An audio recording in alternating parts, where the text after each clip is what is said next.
Iraq is facing one of its worst droughts in decades, threatening wheat production and food security. Record low river levels have forced farmers to sharply cut planting, with this season's wheat harvest expected to fall up by half.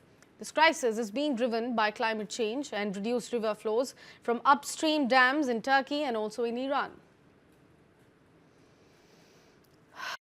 Iraqi wheat farmer Man al-Fatlawi has long depended on the nearby Euphrates River to water his fields near the city of Najaf. But this year was the driest in modern history. Iraq's rivers are at record lows, reducing planting, which could slash the wheat harvest by up to half. That threatens the country's push to guarantee food security by making sure it produces enough wheat to cover its needs. Fatlawi has to wait for his allotted water supply through an irrigation canal.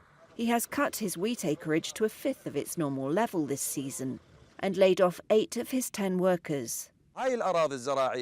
Wells won't succeed on this land, he says. They're either sulphurous or saline and farmers cannot benefit from them. A largely desert nation, Iraq ranks 5th globally for climate risk, according to the UN's Global Environment Outlook. Not only are temperatures rising and rainfall expected to decline, but Iraq is also at the mercy of its neighbours for 70% of its water supply.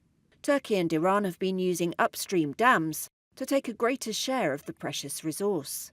The UN's Food and Agriculture Organization says that's the biggest factor behind the current crisis, which has forced Baghdad to introduce water rationing. The FAO's Salah Al-Hajj Hassan expects wheat production this season to fall by 30 to 50%.